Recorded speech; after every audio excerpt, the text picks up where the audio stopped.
Hi everyone, welcome to the meetup session for our multi-bagger research series program. And a special welcome to all the new joiners whom we are meeting for the first time. Most of you already know us. For those who are here for the first time, we are the co-founders of MoneyWiseSmart. So we have Rupam over here, and I'm Fan Liang. So Rupam and I really appreciate you being here on this Thursday, I think morning, afternoon, or evening, depending on where you are. We know your time is valuable and you have other things to do, so we promise the best value for your time over the next 2 hours. You are only derive full value from this session if you stay till the very end, because we are going to share a lot of stuff that could be eye-openers for many of you. However, if you are multitasking, have other things to take care of, or if you're just passing by for some time just to briefly check out, and for those who are committed to learn more about our research framework, we also have a very attractive offer for you right at the end, so make sure you stay till the end. Now let's start. So today, we'll be mainly talking about 3 topics. First, on how to examine and think about capital allocation and return on capital using some MRS companies as case studies. And this is an area that we find many investors tend not to think about or focus on too much. And then we'll discuss the 2 new companies recently covered in the multi-bagger research series MRS program. And lastly, we'll talk about the latest earnings performances of the MRS companies, including significant undervaluation of one of the companies. You might be able to guess which company is that if you're familiar with what we have been covering. So let's start with capital allocation first and return on capital, which are very important factors that affect long-term shareholder return, which tend to be overlooked by many investors focusing on more of the short-term financial performances. And let's start with a guessing game. So this chart shows the range of return on capital employed, ROCE, for some of the MRS companies in the past 5 to 10 years. Can you guess which company's share price has performed the best since their IPO? And these are the IPO dates below the company name. You can type your answers in the chat. Evolution, Jason, John say Evolution. Anyone else? JD from Derek. So they've been listed about all the companies have been listed about 9 to 6 to 9, 7 to 9 years. Sorry, 4 to 9 years. Yeah, JD at Ian. Okay, cool. Now let's look at the answer. So the blue line is basically the capital appreciation of the stock per year since their IPO. So some of you got it right. Evolution has been compounding at 72% since IPO, since 2015. And the question is this surprising to people? Like, what do people think based on this chart? We have the capital appreciation per year and also the range of ROC of the companies. Do anyone see any pattern here? Does anyone have any comments? Do you think this is just a coincidence or is there something else? So as we'll discuss later, we'll show you why ROC, return on capital employed, is important and how that together with capital allocation actually drives the long-term shareholder return. In the short term, it might fluctuate, but in the long term, it will come down to these factors. And another thing that is not shown in this chart is that, so Evolution not only has generated the highest capital appreciation of more than 70% a year, it has actually at the same time also been distributing out a lot of dividends over the years.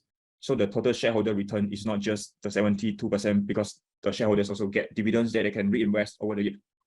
And the question is, how can Evolution grow and compound intrinsic value fast while still having so much cash to distribute out as dividends? And we'll listen to the answer from Warren Buffett later, and Derek has alluded to it. So while I refer to the game just now as a guessing game, there's actually quite some truth to it. And let's hear it from Charlie Munger first, where he says, over the long term, it's hard for a stock to earn a much better return than the business which underlies it earns. So think about it and think about what are the returns of capital that the companies you are invested in are achieving. Have you looked at their returns on capital before? If Charlie Munger says a stock is it's difficult for a stock to earn much more return than what the business underlies it on in terms of their returns. So have a think. And then let's also see what Buffett has to say. He says that the higher return a business can earn on its capital, the more cash it can produce and the more value is created. So think about this carefully. It means that if you have a high ROC, stands for return on capital, then you can actually grow your business with little incremental capital. And that means you can grow fast, but you're still generating so much free cash flow that can be distributed out. And that's partly why Evolution has been able to grow fast while still distributing about 30% of its free cash flow as dividends. And they also have a lot of money to do buybacks. Basically, it's a compounder with lots of free cash flow. Now, let's compare two similar companies with different return on equity, or in short, ROE. So on the left, we have Evolution, and on the right, we have, say, a similar gaming company called Company B. And let's assume both of them earn the same amount. They earn a net profit of 100 million in year 2021 and would earn a profit of 120 million in 2022. So there's a 20% growth. And both companies are the same. But the difference between them is Evolution has an incremental ROE of 50%, and Company B has a lower ROE at 25%. So here's a question for everyone. Do you think their earnings growth are of the same quality? If not, what would be different? Can anyone share what you are thinking? What could be different between these two companies when they achieve the same earnings growth? Is there any difference? Come on, let's get some participation. There's no right or wrong answer. Let's make it more interactive. It's a webinar. Sebastian says, Company B has to apply additional capital each year. Yep. Any more answers from people? Or is Sebastian the only one listening? Come on, guys. Or if you don't know, you can say not sure. Let's see how much do people know about return on capital. Sharon says Evolution has less debt. So also touching on the capital side. Okay, let's look at one answer. So one of the difference is, let's look at Evolution. For Evolution to generate 20 million more incremental earnings in 2022, because it has a incremental ROE of 50%, it only need to reinvest 40 million of the 100 million earnings in 2021 into the business to drive that growth, either in the form of capital expenditure, working capital, or merger and acquisition. You need to spend money to grow. Where 40 million, if the return is 50%, then that's 20 million. That's how the growth is achieved. And then Evolution would have 60 million left, being 100 million minus the 40 million. It has 60 million left to distribute to shareholders, either in the form of dividends or buybacks. And so Sebastian's got it right. That Company B need to spend more capital, and potentially, if they have no capital, they need to incur more debt. So Sharon is also touching on that. So for Company B to generate 20 million of growth, it actually need to reinvest 80 million, because the return is only 25%. So 80 million times 25% gets us 20 million. And if it needs to spend 80 million, that means it only has 20 million left from the 2021 profits that it can distribute out as dividends or buybacks. So Evolution will have 60 million to distribute out, and Company B would have 20 million. So which companies do people prefer to own between these two companies, even though they have the same amount of earnings growth, same percentage, but they have different amount that they can distribute out as dividends? So Sharon like Evolution, yeah, Nikita too. And so I hope through this example, you see the importance of return on capital and how it actually affects earnings and value of a business now. I mean, the value of a business is partly driven by how much free cash flow it can distribute out to shareholders. And having the same amount of earnings growth doesn't mean that two companies are the same. There is a difference to quality, and that depends on their return on capital. And next, let's think about how we can evaluate the long-term shareholder return from investing in a company and how return on capital fits into that. And we'll use Bank OZK as an example. For those who are not familiar with Bank OZK, it's a mid-sized bank in the US, lending mainly to the real estate sector. And we have published a blog post on the calculation of long-term shareholder return on our website, which we would strongly suggest you to read it to help you think about what kind of long-term returns you can get from your own companies. And now we'll go through the key points quickly. So does anyone want to share how can we estimate long-term shareholder returns? Chen Chong says dividend. Yes, definitely dividend is one part of the shareholder return. The more dividends you get, the higher returns you are. And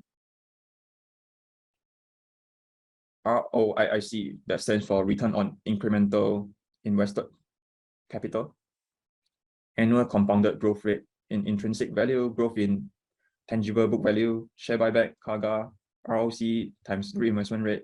Raymond has a comprehensive answer. Earnings growth plus multiple expansion plus dividend or buyback. So I think, yeah, and sales growth, operating margin, multiples from Andrea. So most of you got it right. Very good. So one way to look at long-term returns is we can broadly estimate it from these three components, which Raymond has got it spot on. So The first one is percentage change in intrinsic value of the company over time, which can come from organic growth or a merger of acquisitions. And as Raymond pointed out, it can also be broken down into the multiple expansion or contraction and the earnings growth. And then we have some buyback, which can improve the shareholder return, and also dividends that can improve the returns too. And let's take a look at these three factors for Bank OZK, starting with the easiest one, so the dividend yield. So in the past 8 years, Bank OZK had earned a total of about 2.7 billion net income, and it had been distributing out overall on average about 27% as dividends. For 2022, the total dividend should be at least about $1.25 per share. And based on OZK's share price of about, say, $40, that's a dividend yield of about 3% pre-tax. And depending on which country, which jurisdiction you are, then you might be taxed or not. And then next on share buybacks, in the past 8 years, OZK has deployed 8% for share buybacks.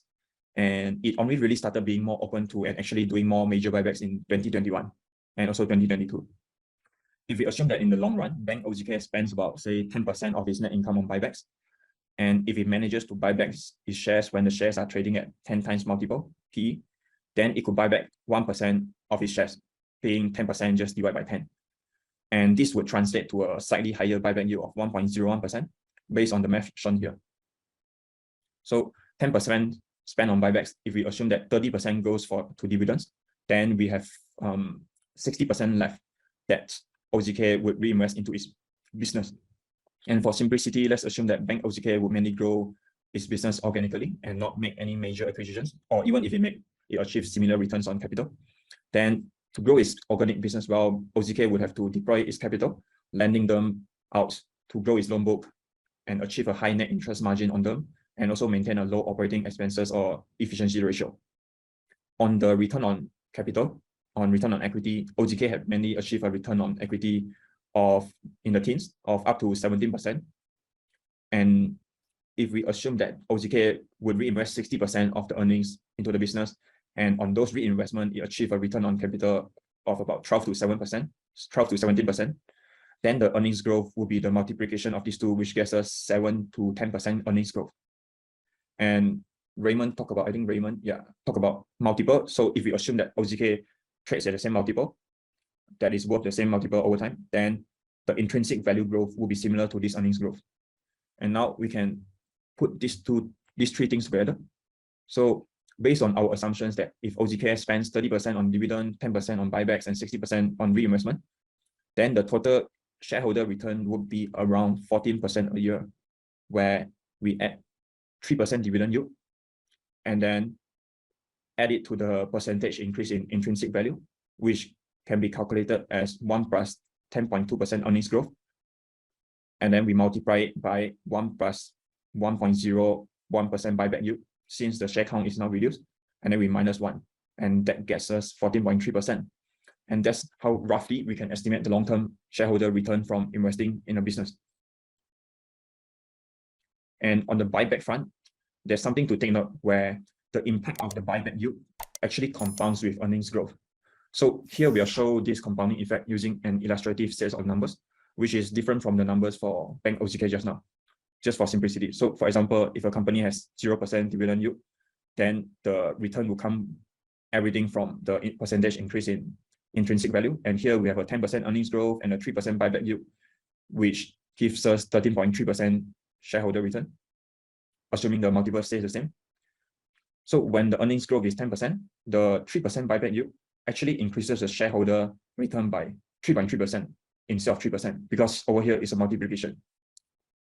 And if the earnings is higher, growth is higher, is 20%, then the same buyback yield actually increase the shareholder return higher at 3.6%. So you can see the compounding effect. And if earnings growth is 30%, the same buyback yield contributes to 3.9% increase in returns. And if the earnings growth is 40%, the buyback yield contributes to 4.2%. And if earnings growth is 50%, then the buyback yield increases the shareholder return more compared to when earnings growth is lower. Now it's 4.5% compared to, say, 3.3% for when the earnings growth is 10%. So here the takeaway is, if you have a company which is growing your earnings very fast, and at the same time they have a lot of free cash flow to buy back its shares at reasonable prices, then it can actually end up generating a very high shareholder return to investors through those buybacks. Like everything just compounds. So now that we have looked at how a company can generate shareholder value. Kuan Lian, can I just chip in with one point? Yeah, sure. Because Raymond talked about the price multiple expansion. So here, when we value companies in MWS, for us, if the price multiple expansion happens, that is a bonus. But we never really, put too much reliance on it. We just focus on the quality of the business, and that is basically how we analyze businesses. Yeah, good point, Rupam. And over the long term, the compounding, if you hold it for 10, 20, 30 years, the price you pay, I mean, if you overpay a lot, you will still have an impact, but over the long term, that impact gets diluted, and the return will be driven by how much growth actually the company has compounded. And part of that is mainly driven by ROC, which is why we're talking about ROC and capital allocation today. And so now that we have looked at how a company can generate shareholder value through the things we mentioned just now, let's now talk about capital allocation. So a question for everyone, can someone tell me, like, what is capital allocation to you? What does it mean? Like, you hear investors keep saying about capital allocation is important for driving the returns of the company. So what exactly is it? What do you think it is? Come on, let's get some answers. Sebastian says, what happens with the free cash flow of the company? Yep. Anyone else? Clinton says how they use the free cash flow to drive business growth. Yeah, that's a good point. So one definition of, like, both Sebastian and Clinton are right, and Prasad is also right, reinvesting into business growth. So reinvesting is an active, conscious capital allocation decision, and yeah, drive business growth or increase shareholder value. So everyone is right. So one way to look at capital allocation is just, if you're the management, like, how do you think you'll distribute and invest your company's financial resources in different ways? Like, you can reinvest in organic growth, you can do merger and acquisitions to drive growth, you can pay down debt to reduce your interest expense, you can pay out dividends if you think you don't need the money, you don't need the cash, or you can use it to do share buybacks too. So as a CEO, as a capital allocator, they need to think about where to allocate those capital. And this is basically capital allocation. And one of the aim is to generate the most wealth for the shareholders or the stakeholders. And yes, so as you can see from this chart, these 5 MRS companies that we have looked at, they have been deploying their capital differently to generate different shareholder value.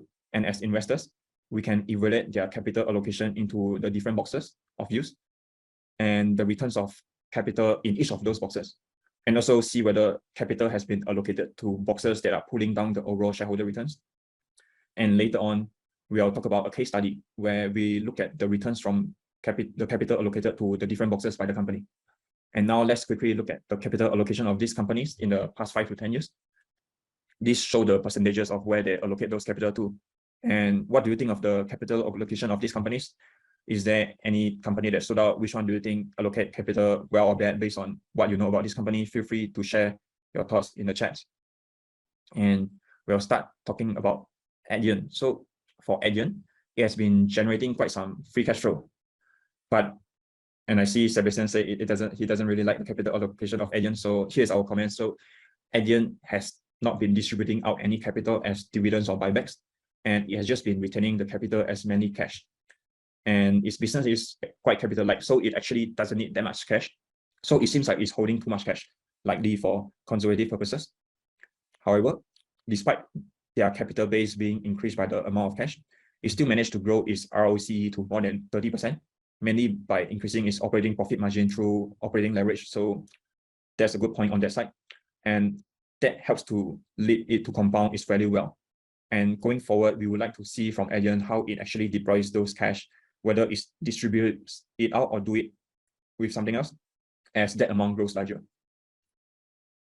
And next on Evolution. Evolution, if you remember just now, it has the highest ROC of more than 50%, and which means it doesn't really need much cash to grow organically.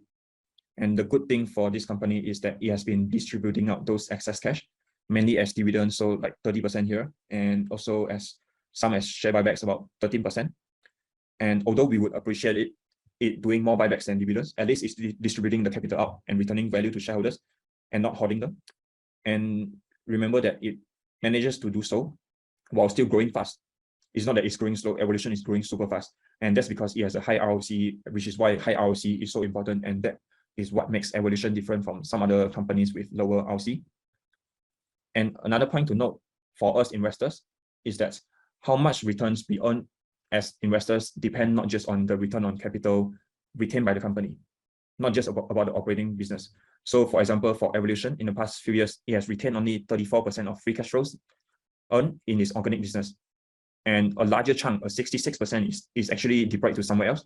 So our investor return would actually depend largely also on how that 66% is allocated to, which is why we need to look at them.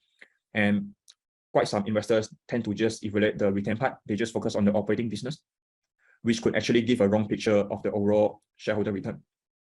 And there could be downside for retaining too much cash or capital within the business too. For example, for Wix, given the low share price now, if like in the past, it has been returning 80-something% of the free cash flow, so almost everything.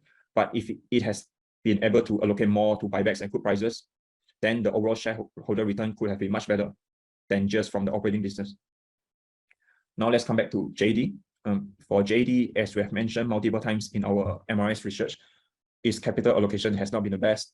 It has been generating lots of free cash flow due to its increasing negative net working capital. And it has also raised a lot of external funds through its secondary offering and IPO or fundraising of its subsidiaries, which it has spun out. However, other than the 20-something% it's allocated to investments, which has not been really successful, it has mainly hoarded the rest of the capital as cash, and that's dragging down its overall ROCE. And although it has a lot of cash, it has done like minimal buybacks. It's just not doing buybacks despite the low share price. And recently, it chose to distribute out some excess cash as special dividend. And again, even though it's nice, it could have been done better in the form of buybacks given the low share price in our opinion. So for JD, although it has a really strong operating business with strong moats, its not ideal capital allocation could actually drag down the overall shareholder return. Next, for Upwork, although it has been returning 100% of its free cash flow in the business, but as we have pointed out in our research in MRS, that's slightly misleading because Upwork has been reinvesting a lot on its income statement items like sales and marketing and research and development, to the extent that it actually hasn't been making any free cash flow at all, accounting free cash flow. So there's not much free cash flow to deploy to begin with. So we can't make a strong judgment on its overall capital allocation yet on this part. And the company has long-term targets to increase its EBITDA margin to 30-35%. So by then, it will have much more free cash flow, and we'll see what it does with its free cash flow then to see whether they are making good capital allocation decisions. And lastly, for Wix, it has made some M&As on businesses to complement its business and done some minimal buybacks. So at least it's thinking about and doing some buybacks, although not as much as we want, we hope.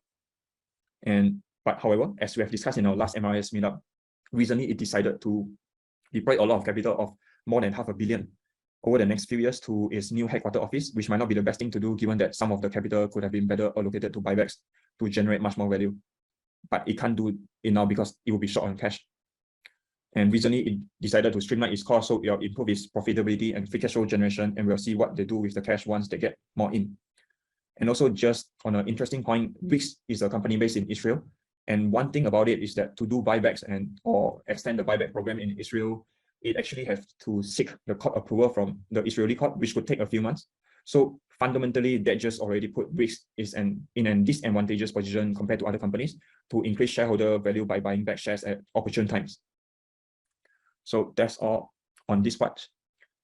And on that slide, can I just make one point? Yeah.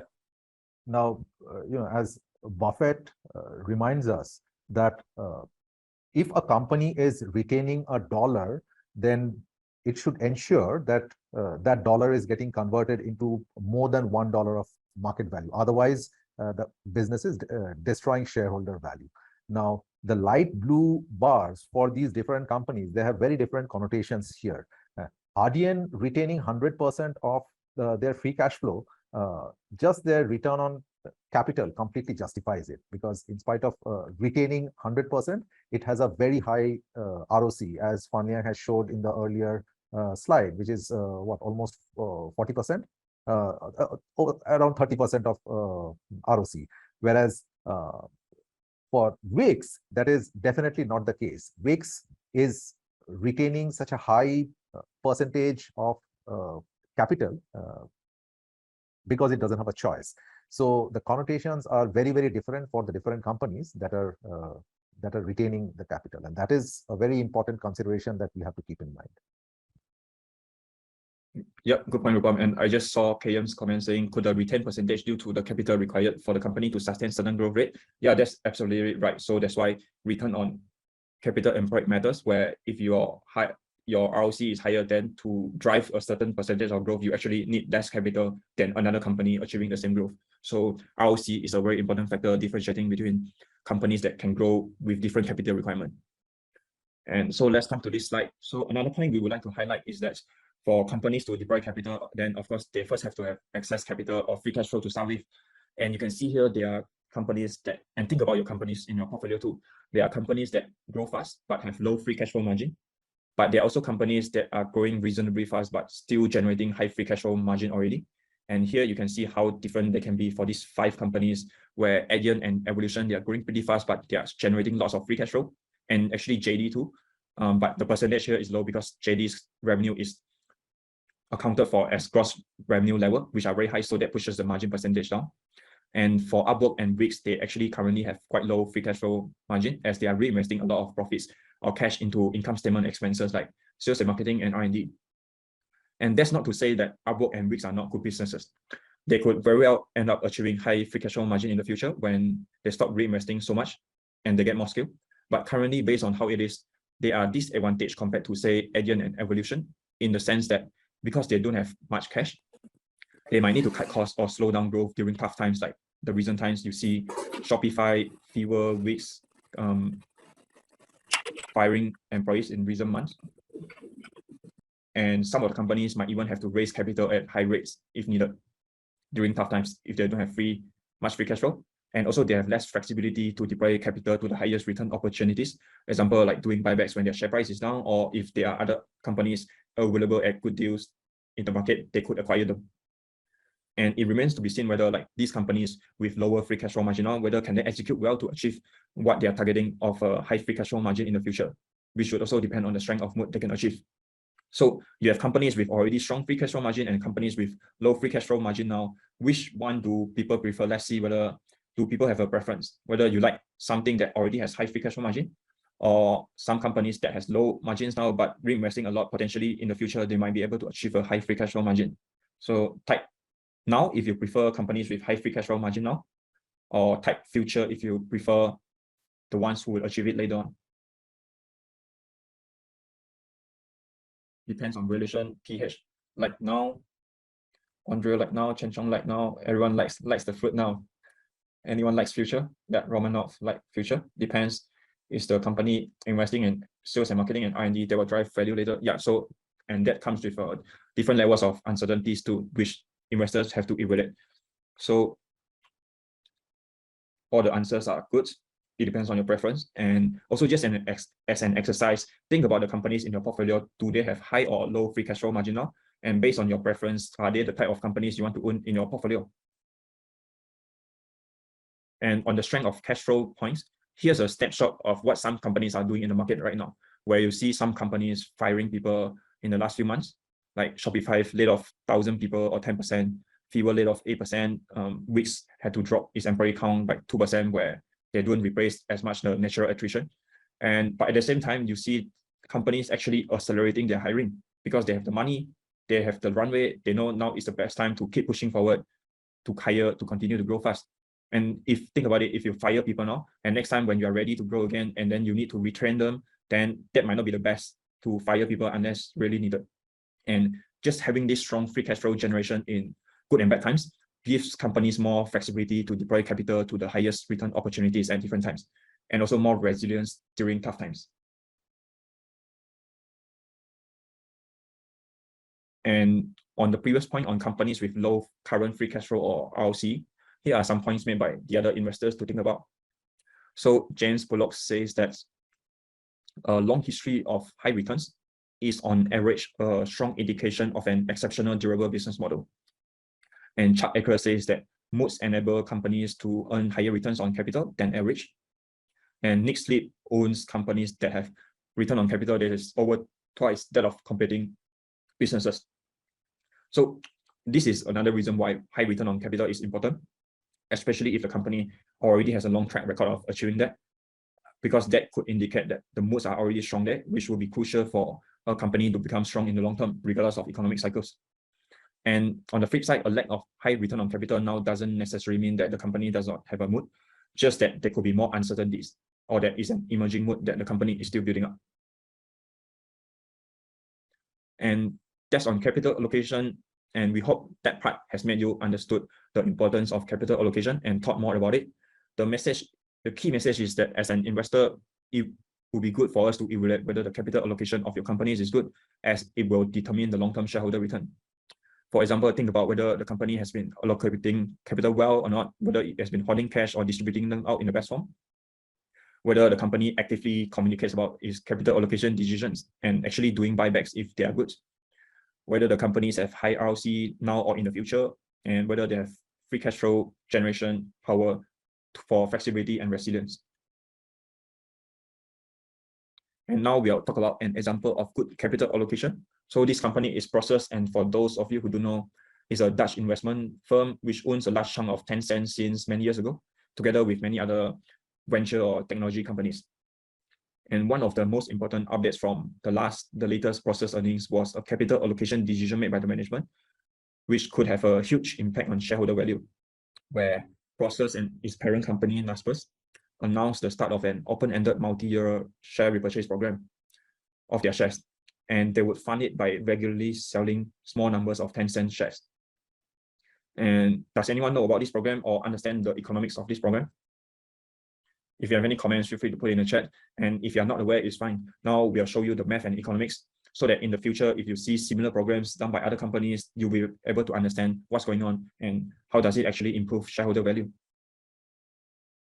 So the reason why Prosus started this buyback program in June was because it was trading at a price at an unacceptable level of discount of about 56% from its net asset value, NAV. And let's look at some numbers to illustrate the impact of this buyback program. As of late June, Tencent was trading at about 370 Hong Kong dollars per share, which means a market cap of about 434 billion euro. Prosus owns about 29% of that, so that value is worth about 126 billion euro. But Prosus was actually trading at a market cap that is cheaper, that was lower than that amount, and that market cap was 103 billion. So if Prosus just sells the relatively more expensive Tencent shares that it owns and use the proceeds to buy back its own shares at a cheaper price, it would actually end up owning more Tencent shares per Prosus share, even though the absolute Tencent shares that are owned by Prosus at the company level will be lower, but at the per share level, it will actually increase. So that's something interesting that a company can do. And let's put in some numbers to illustrate this. So Prosus owns about 29% of Tencent shares, which was worth about 133 billion US dollars, or 88 euro per share, per Prosus effective share. And say if Prosus sells Tencent shares worth 10 billion US dollars, its total ownership of Tencent would drop to 123 billion US dollars.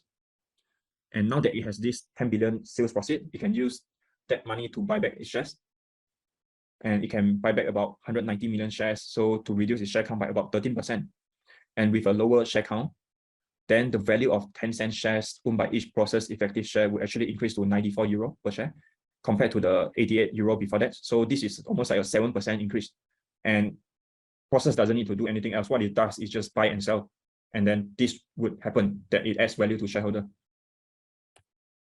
And just now we talked about a 10 billion buyback program. If the program is larger at 20 billion or 30 billion, that will increase Prosus exposure to Tencent per share by a higher 16% or 29% respectively. In addition to increasing Prosus exposure to Tencent on a per share basis, the buyback program also increases Prosus overall net asset value per share, because Prosus also owns many other investments.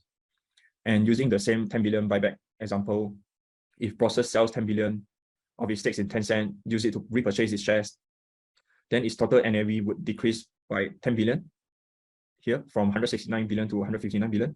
But at a per share level, the NAV per share will actually increase by about 9% to 122 euro per share. And a larger buyback program, like say 20 billion or 30 billion, would increase the NAV per share by 20 or 38% respectively. So Prosus will execute this repurchase program as long as the discount to NAV is at elevated levels. So the final amount repurchased will depend on the market conditions. For reference, Prosus, in the past 2 years, Prosus spent about $4 to $6 billion each year on buybacks. And now, earlier this year, Prosus owned 10% stakes that is worth about 130 billion. So there's a lot of there's a lot of power that it could potentially use to spend on the repurchase.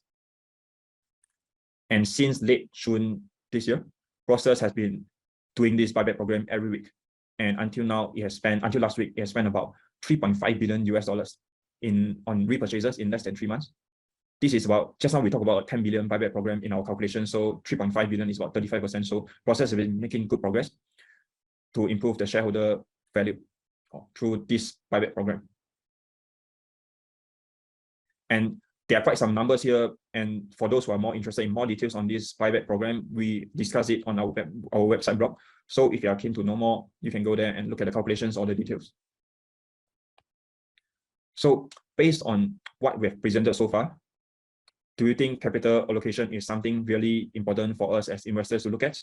If you think it's important, then type in the chat CA, which stands for capital allocation.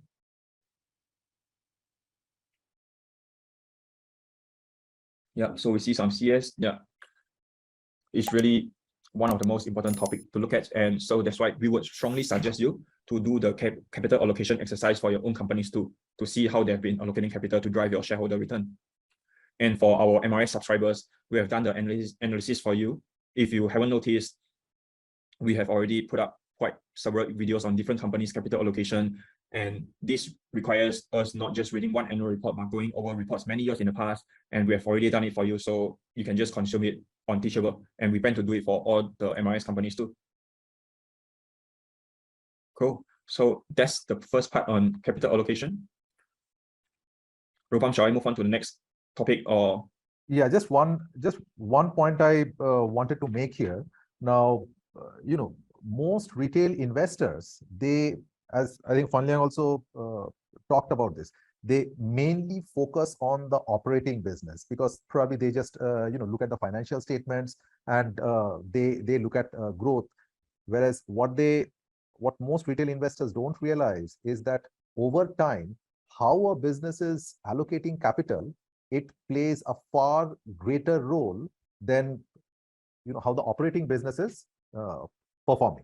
Because a business might be generating free cash flow, but then what happens to the free cash flow? The free cash flow, if the free cash flow keeps accumulating on the balance sheet, in fact, Apple is a great example. Several years back, Apple was just accumulating cash and it was not generating too much return on that cash. So that was not good capital allocation.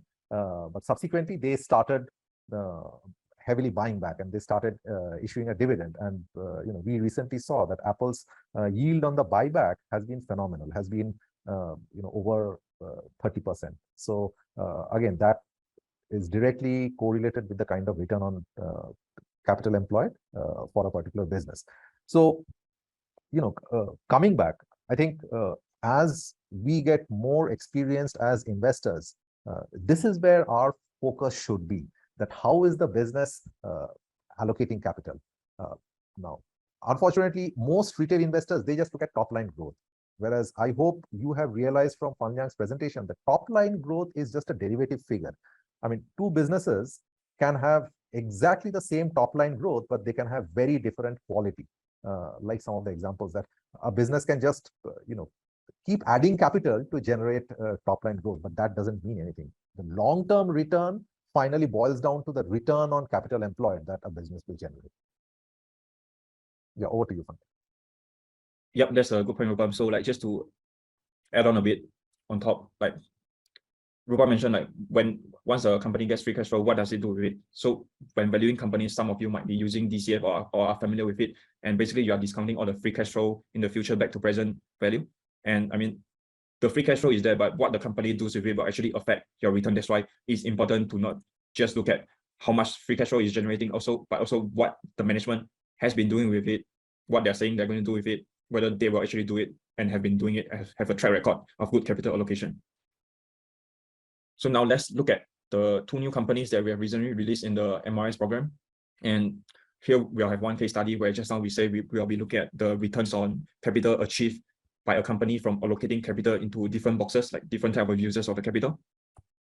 And the first one is Adobe. And I think Adobe needs no introduction. Everyone uses its products, and it has been growing its free cash flow well after it transitioned from a product licensing model to a software as a subscription service model in 2012. And what makes Adobe stands out is good capital allocation, which it has outlined in its investor presentation, where it will grow shareholder value by focusing on organic growth and through strategic acquisitions, and also actively returning any excess capital to shareholders, which it has been doing. So we have looked at Adobe's past 10-year performance, examine their acquisition history, and pull out the relevant data over the years to examine their capital allocation. And here's what we have found. In the past 10 years, Adobe has generated a huge 29 billion free cash flow. It deployed about 40% of it to acquisitions. It has been acquiring many companies. And for the remaining 60%, instead of holding them as cash in the business, it returned almost all the 60%. It returned 58% of free cash flow to shareholders in the form of buybacks, reducing its share count by about less than 1% a year in the past 6 years. And these are some of the more major acquisitions that Adobe has done. And I think today it just announced another deal too on acquiring another company. And we have been looking at them in more detail, and we'll discuss them more in our future research of the company in the MRS program. And these acquisitions are not small, they are in like billions of dollars. And overall, for the 40% funds allocated to acquisitions, Adobe's acquisitions and subsequent integration of them into its core business over the past decades have overall been pretty successful, with its overall ROCE, this teal line, after considering all those acquisitions, increasing over time to about 28% in 2021. And the ROCE increase was mainly driven by increase in operating profit margin. So the returns on those capital allocated to the M&A have been pretty good. If we focus on just the operating business and look at the ROCE excluding the goodwill from the capital employed base, so that the capital employed base is not contaminated by the premium that Adobe has paid for the acquisitions, then the ROCE is even higher, has grown to about 75% in 2021. That's a really high ROCE. And this metric basically means that if Adobe has not acquired those businesses that it has acquired, but have instead developed them organically by themselves, investing in the fixed assets or other capital required to run those businesses, then that's the kind of ROCE that Adobe would have been achieving. Also, since 2011, Adobe had not had any goodwill impairment, which suggests that all the acquisitions have not gone materially wrong. And this strong track record of acquiring companies for the past decades provide comfort that it could also acquire well in the future, at least at a higher probability and as when the opportunity arises. For the remaining 60% funds, Adobe spent it on buybacks, and those have been generating very good returns. So those 17 billion buybacks were worth about 50 billion now, 49 billion in mid-July, based on the share price then. And that translates to a healthy XIRR of 33% based on Adobe's share price mid-July. And if we consider the intrinsic value of the business, we believe that that XIRR is even higher. So Adobe has been allocating capital 40% to M&A, which is doing pretty well, and the remaining 60% is allocated to parts where it generates an XIRR of 23%. So all the capital allocations into different areas have been doing pretty well. And this good capital allocation on M&A and buybacks, and also the high returns of capital that it has been achieving, has helped Adobe's share price to compound by 27% a year in the past 10 years. And it still has a long runway, and it's in a strong position to continue compounding with its good performances on the return on capital. So we have covered this company in detail in our MRS research. So you can check it out on Teachable if you are interested. Next, let's quickly talk about another MRS company that we have recently covered, being Alphabet, or Google as people know it more commonly. For Alphabet, is profitable core search and advertising business, which generates 90 billion of operating profit, coupled with its rock-solid balance sheet of more than 130 billion cash end of last year, allows it to suffer short-term losses of almost like $10 billion of money a year, which not many companies can afford, to invest in promising bets like Google Cloud for long-term gains. And after doing all this, it can still end up achieving a massive operating profit of 79 billion, which is much more than most companies. So it's hard for companies to compete with it. And on capital allocation, in the past 5 years, it had never distributed any dividends out, but had deployed also about 60% of its free cash flow on share repurchases, shown by this middle blue bar here, and reducing its share count by about 1% a year. And in recent times, it has stepped up its repurchases even more to more than 70% of free cash flow. During the same period, it has reinvested the remaining 40% of its free cash flow back into its business, mainly organically with like about small 4% on acquisitions. And it has grown its return on capital employed from 60% to about 27% in 2021, which is an impressive feat given its size. And that ROCE growth is driven by improvement in both the capital employed turnover and operating profit margin. And if you are interested in the company, you can check out the detailed research on Teachable.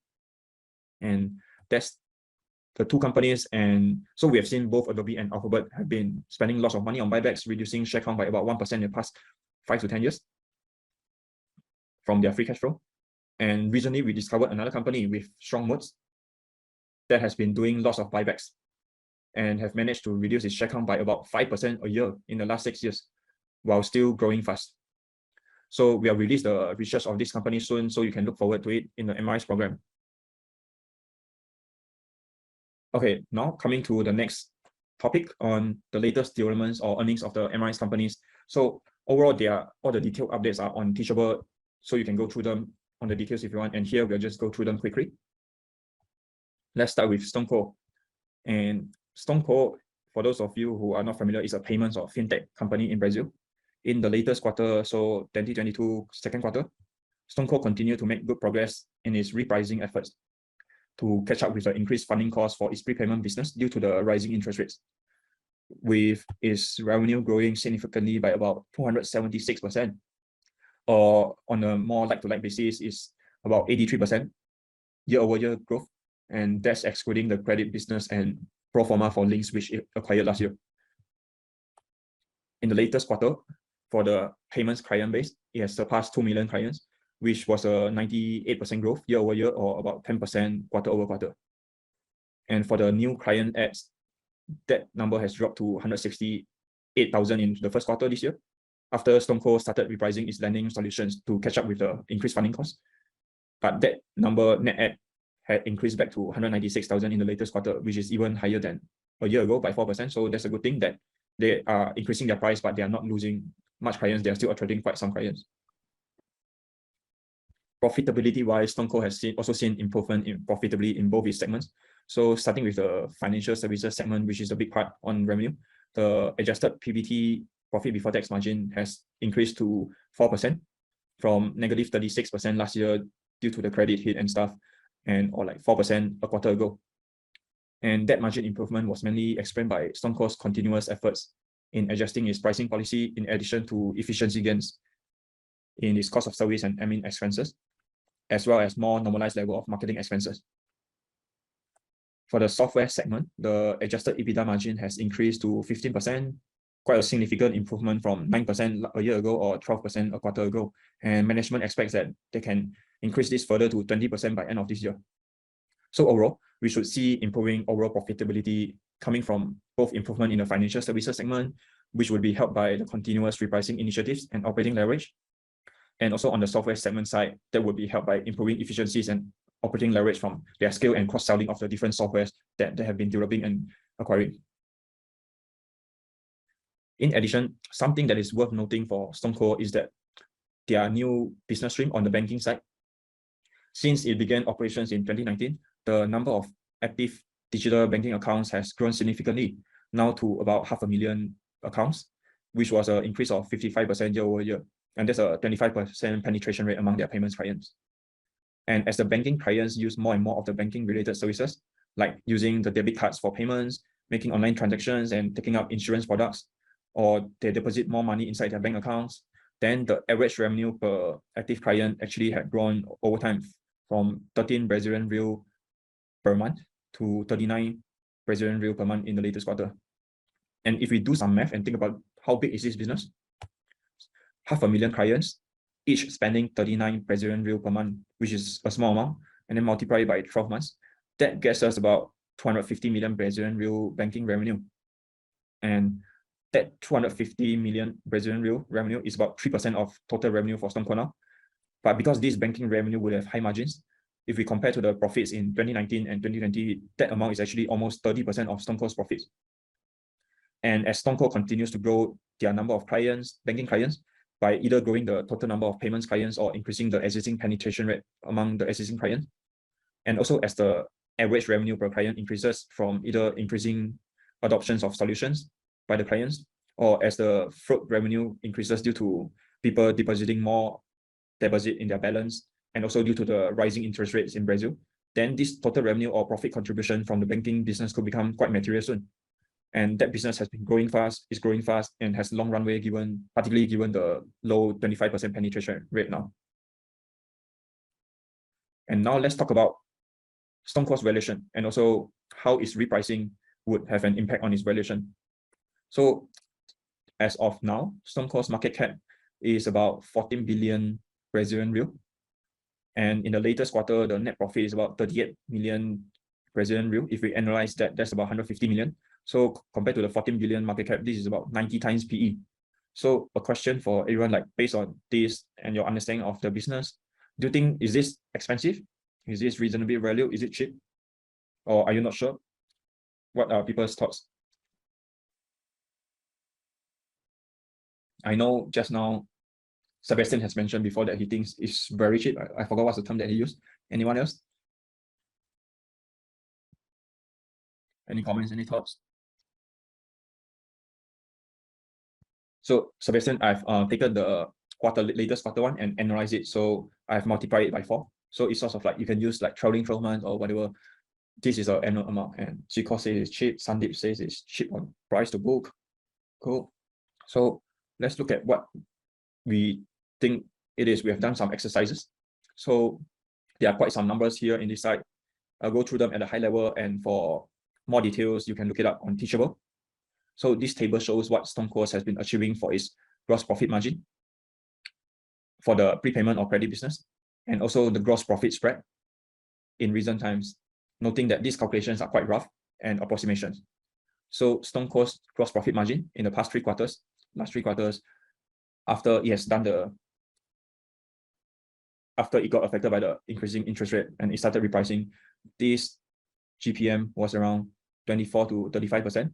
You can see it's much more lower than the past of 65 to 81% in the past 3 years until 2020.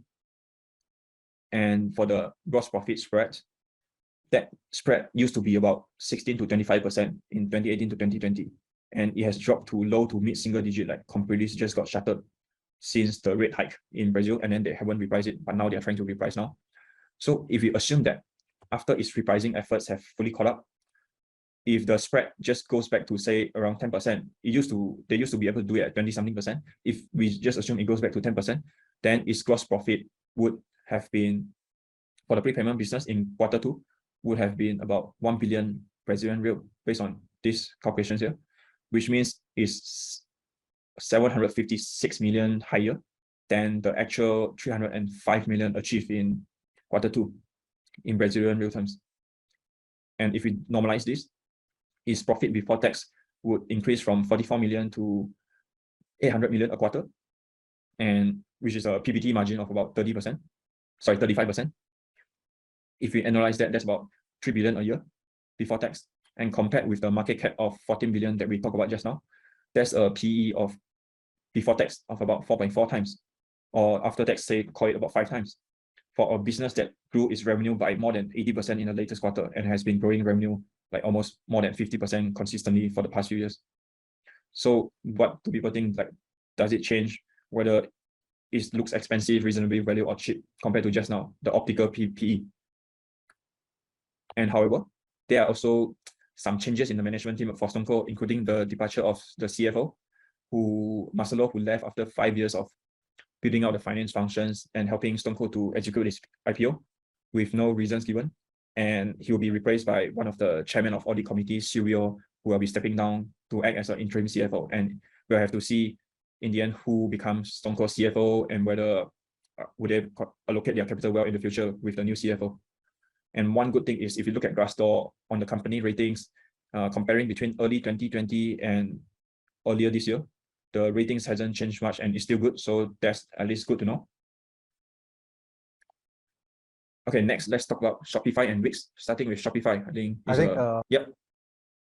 Sorry, before that, just one comment on StoneCo. If you can just go back to the previous slide. Again, there is a risk in just blindly looking at the top level numbers, either from one of these data aggregators like Yahoo Finance, or for that matter, even just picking up the numbers from the company's financial statements and arriving at a decision on whether a company is cheap or profitable. And that is where looking under the bonnet becomes very important. So for StoneCo, as many of you would know, in Brazil, the interest rates have been going up very sharply. But StoneCo was extremely focused on maintaining their merchant relationships. So they did not want to just blindly reprice their products, and because of that, we can see that their GPM percentages have taken a hit. But their management, they have been very candid. In fact, one of the most candid and transparent management that we come across, and they wanted to take the repricing effort very slowly, which is what is happening right now. So in the last quarter, we saw the benefits of that repricing effort. So it is just what Fanliang has done is just a very simple extrapolation. We know something that has already started, and we are basically just taking and annualizing it, and that is what it translates into. So as retail investors, we can't afford to just blindly pick up numbers from the financial statements without really doing some adjustments ourselves, and that is what basically we are showing. Yep, and also for those who are not aware, we have talked about this in our updates on MRS before. It's not just StoneCo; they are not the only company repricing. Like all the competitors are doing the same. So no one is undercutting. Everyone is doing the same thing now, just because the interest rate has come up. So now let's move on to Shopify and Wix. So for Shopify, quick one, GMV grew 11% a year, which is quite a slowdown, but it's still faster than the industry 7%. Revenue was up 16%, much lower than last time. Gross profit margin for both segments have come down, which is not a good sign, and it's incurring operating losses now of about 15% of revenue, or 200 million a quarter. And as we expected, share-based compensation has jumped up because the price has come down. Employees who has been compensated in shares feel poorer, and they need to spend more to retain and attract the employees. And it's laid off 10% of his employees to reduce the losses and will slow down expenses in the next half of the year.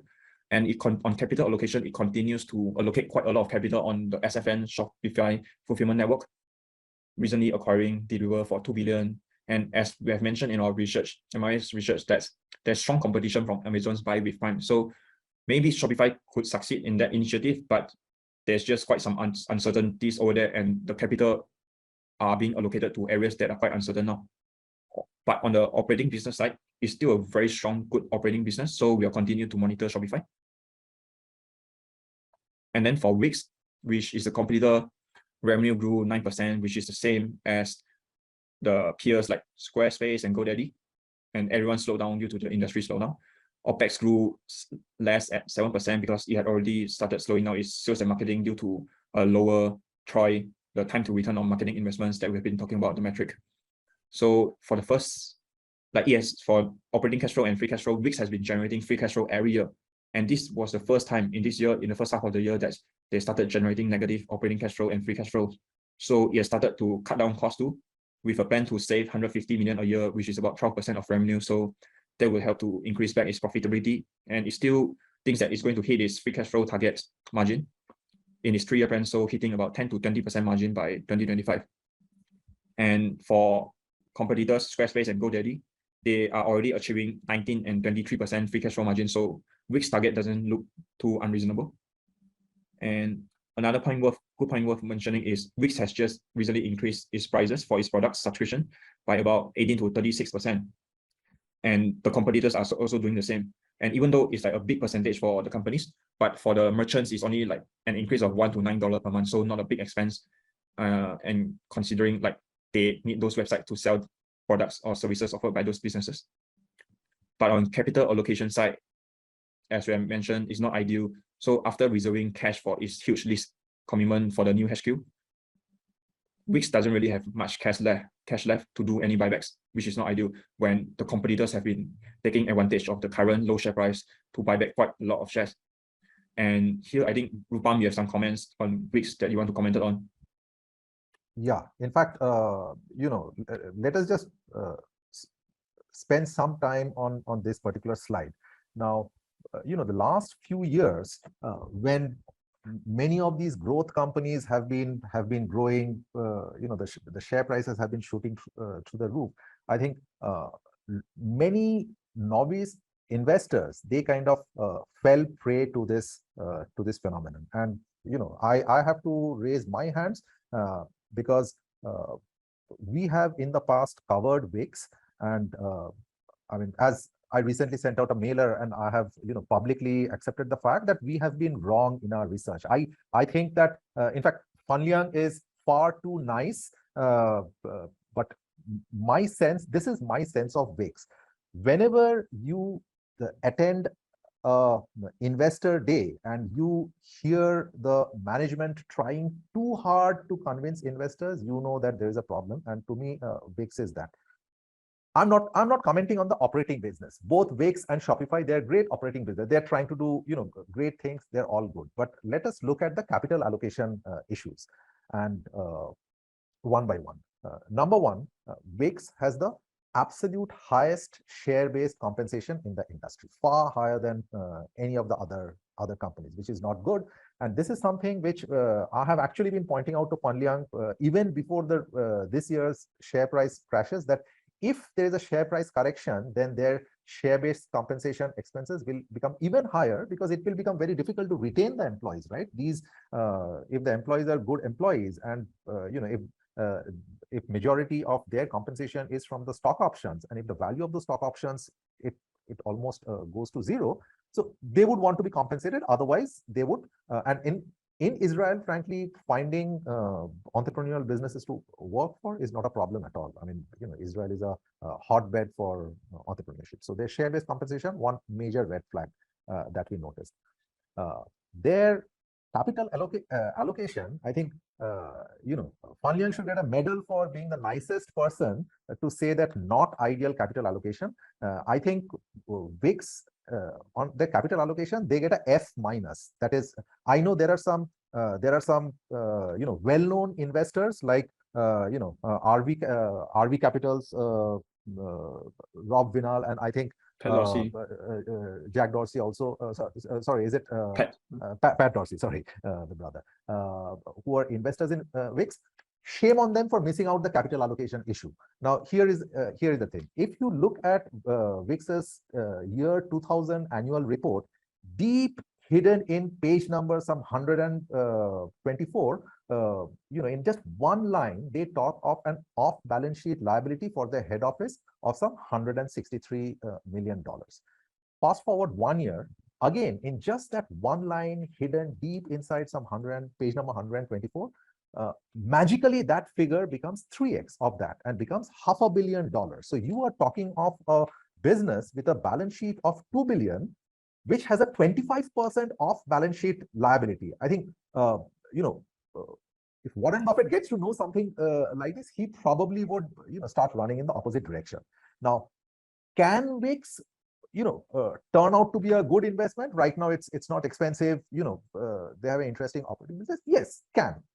Maybe I'm overreacting, but I have started believing that there is never just one cockroach in the kitchen. The fact that they have been so casual, and I have been writing to them. I have literally pestered their CFO about that to finally get a response from them after 1 month, after I wrote to them, after I've been tweeting about it. So clearly, I mean, I'm embarrassed that we even decided to cover Wix as a high quality business, especially after looking at some of the other businesses and some of the other quality that we see in businesses like Adobe, businesses like Alphabet. And the thing is, when the tide, as they say, that high tide kind of raises all boats, but when the tide goes out, I mean, you get to see who is swimming naked. And I think, frankly, in case of Wix, that has happened. So, no defense, we screwed up on Wix. Again, in future, there's nothing wrong with the operating business. It's a great operating business. They are in fact, nibbling into other competitors' market shares. They have increased the market share, but that's not good enough. If we want to think like long-term business owners and we want to own pristine quality, Wix, it doesn't even get a place in the queue outside our door. I mean, let us put it that way. Now, in case of Shopify, I know people who have last year very kicked about Shopify. They invested and it gave them a 7x return. Again, a fantastic operating business, great. But I mean, is their capital allocation good? Investing in the kind of fulfillment capex? Only time will tell. But clearly it's uncertain. Now, my question to everybody is, when there are available alternatives that are available at good price and that are far superior in terms of their return on capital, in terms of their capital allocation, would we want that uncertainty? Maybe some of us are adventurous, some of us will, but it's just a word of caution. I mean, again, both these businesses operationally they're great, but I at least definitely would want to replace Wix with other businesses. I don't want to own a business which has absolutely no choice but to give out 17%, 18% their stock-based compensation. And the free cash flow they're talking about, that is without taking into consideration their stock-based compensation. So that is the commentary on Wix. Frankly, we have much better alternatives. I mean, that is where kind of it stands right now. And yeah, I mean, I feel it is a mistake for us going forward. Also, I mean, there is I mean, in fact, in the Facebook post that I mentioned, I mentioned that there is a 100% guarantee that going forward also there will be, from time to time, there will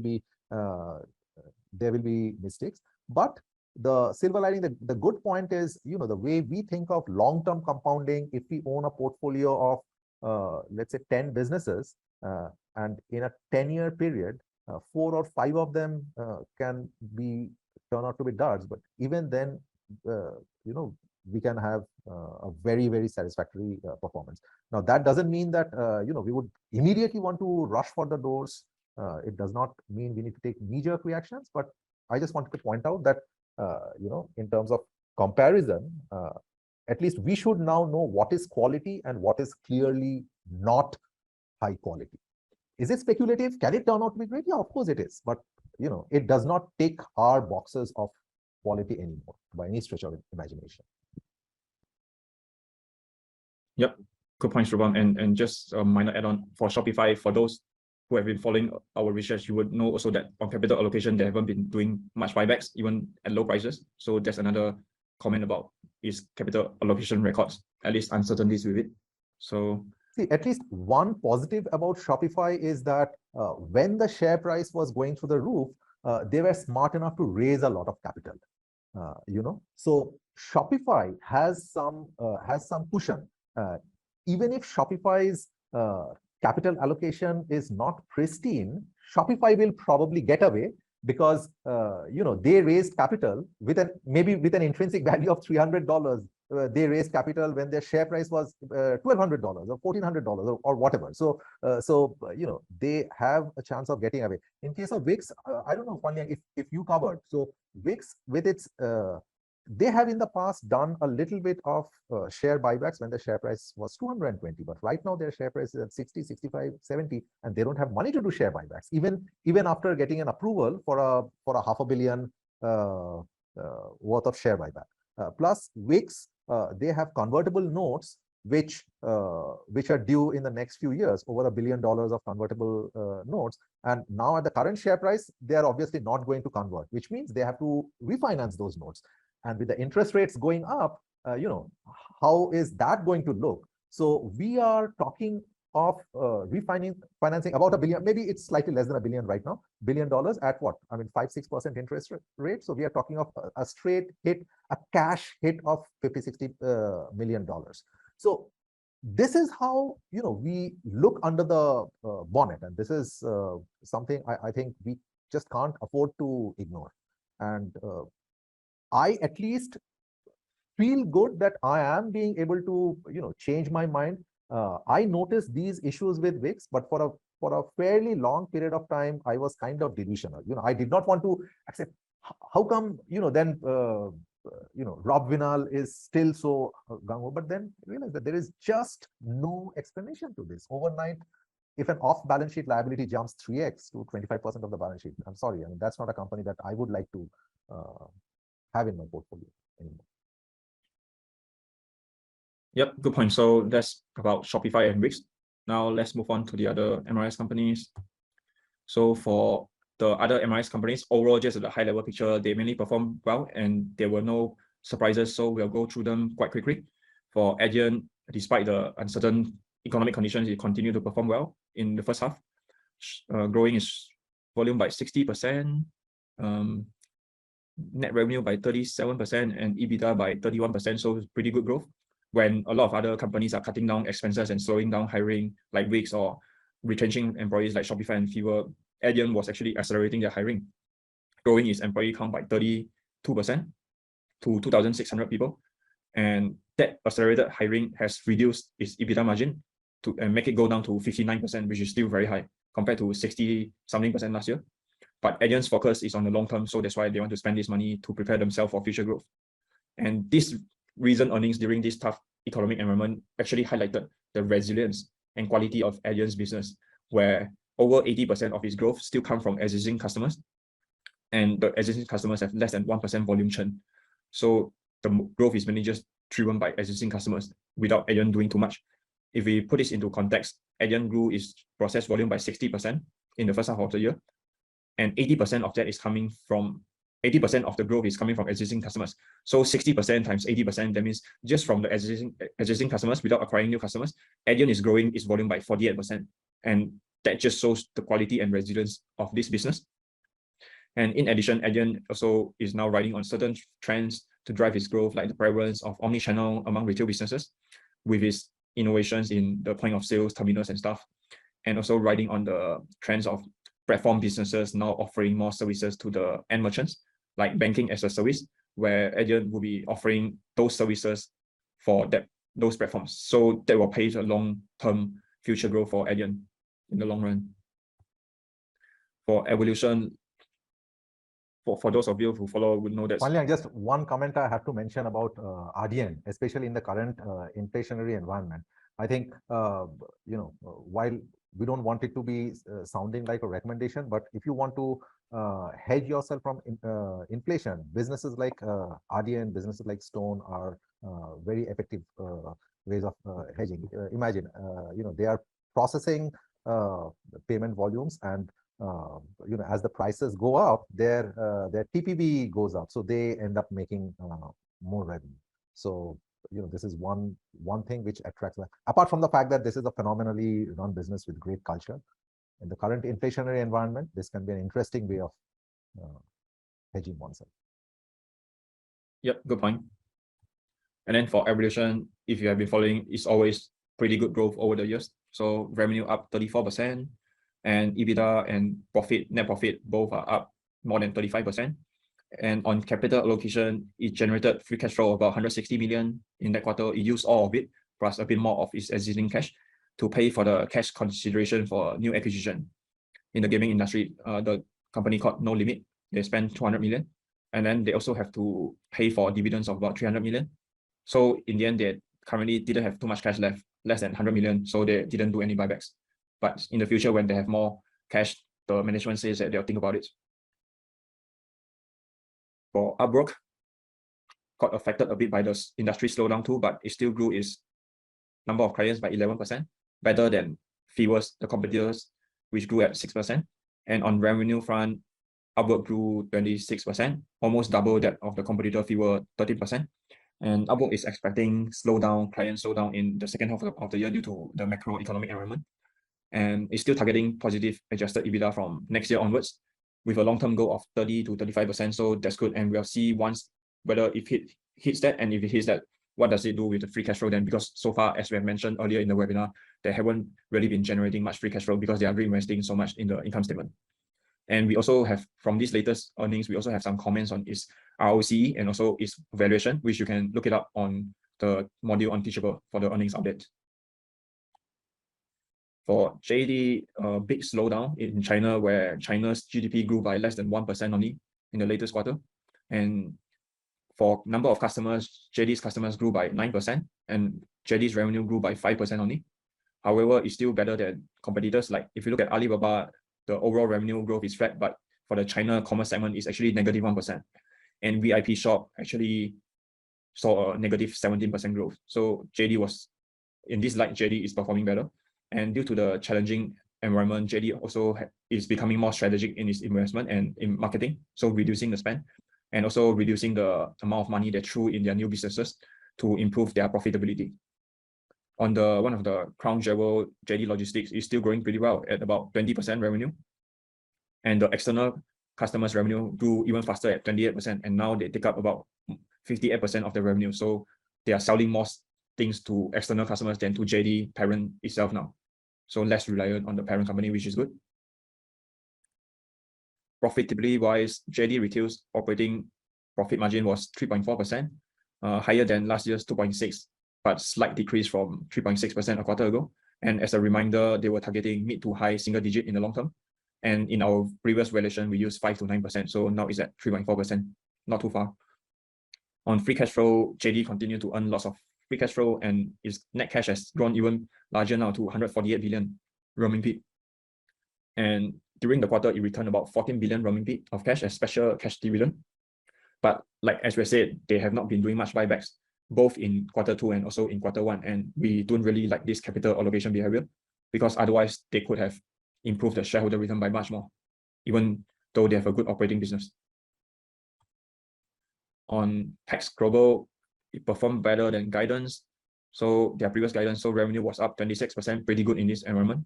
And the revenue from Android terminals was up 78%. So there's a huge growth. And gross profit was up 26%, net profit up 36%. And on the FBI investigations, there was no adverse impact or updates. And the sales in North America was still growing at 27%. So that indicates probably there's not much impact from the customer side. Dividend was up about 4.5% yield now, and they repurchased 1% of shares.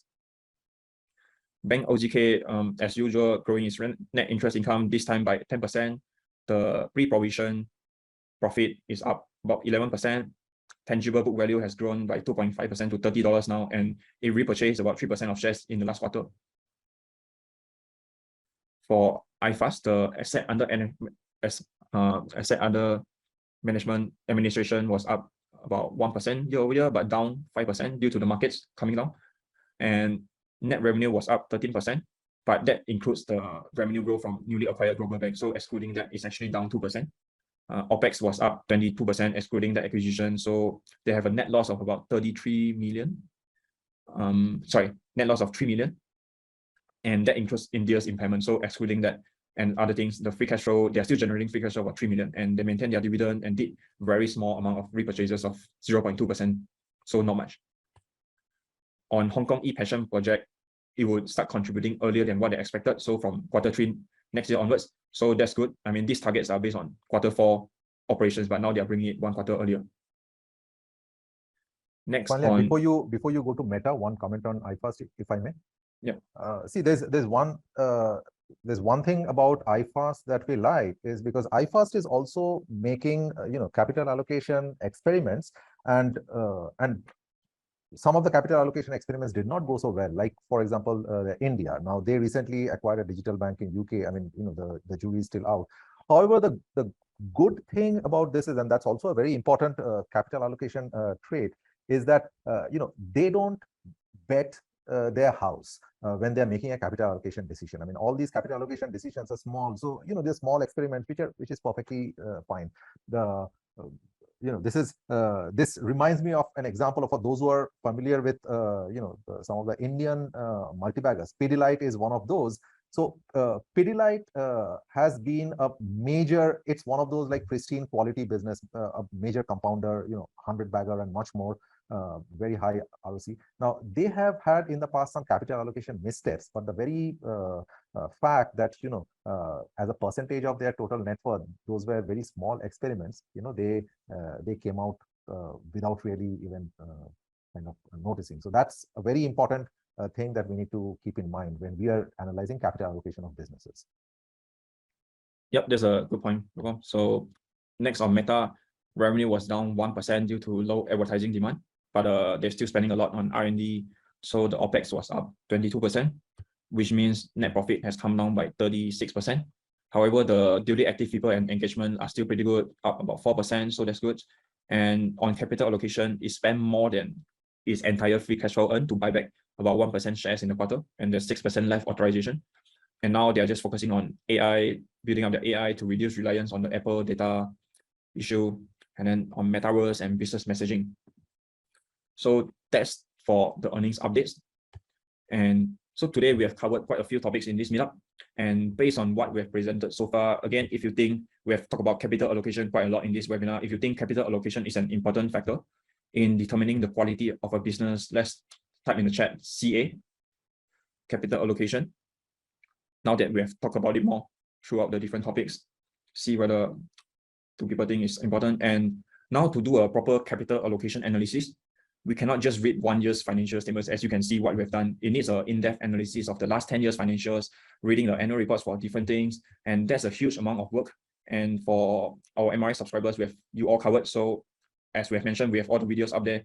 We have done the heavy lifting for you. So present the findings for you in clear chart formats like the one we presented. So if you're interested, do have a look at all those videos.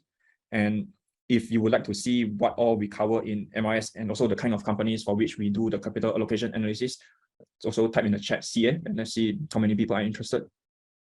I see quite many CAs just now. So I hope today we have pounded it, the importance of capital allocation, which might not be focused on by people all the time and overlooked, given all the short-term noises and stuff. So now we are talking about the MoneyWiseSmart compounding framework. For those who are not familiar, our compounding framework is built on 3 pillars: our investing fundamentals program, our MRS program, and our options series program. And today we'll talk about the MRS program, which is the multi-bagger research series.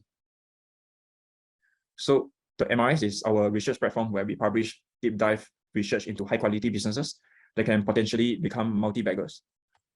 And the MRS solves your problems if you are very busy, if you lack the time to do the research with yourself, if you have had poor experiences investing on other people's advisors or ideas, or if you are looking for a reliable framework for researching high quality businesses which you can implement for your own companies. And the kind of businesses we typically research have high and improving return on capital, given how much importance we talk about it today. They are run by high quality CEOs, enjoy circular tailwinds, have large total addressable markets and growth runways, enjoy very strong moats, and are typically asset or capital light, and also have the potential to grow exponentially.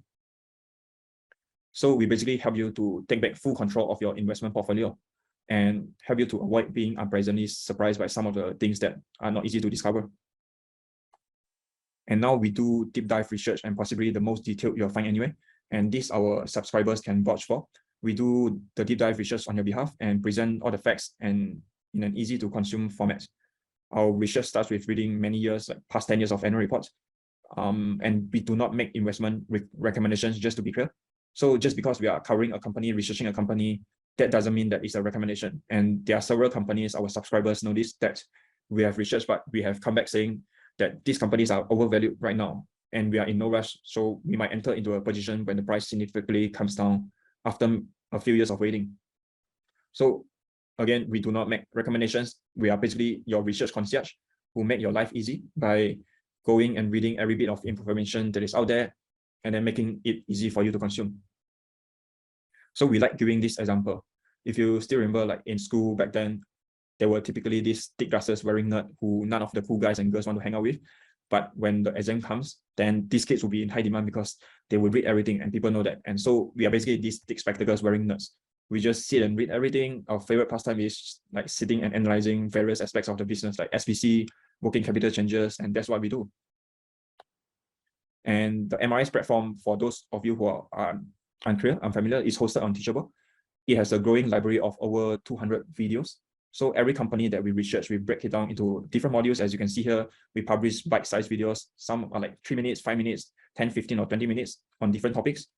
We might have, say, 5 videos on competitive advantages or modes, and then maybe a module on competition, and then we do deep dive into management and capital allocation. So we leave nothing unturned, and you have just gotten a glimpse of the kind of analysis that we do with capital allocation, valuation, etc., looking under the bonnet and doing some adjustment and stuff. And here, I would like to share some of what some of our existing subscribers from Singapore have to say about our program. I'll leave these testimonials on the screen for you to read. And I'll take a sip of my water in the meantime, and you can have a read through what they have to say. These subscribers like Yongpeng, Kang Song, and Samuel have been our long-time subscribers. And they are all from Singapore, based in Singapore.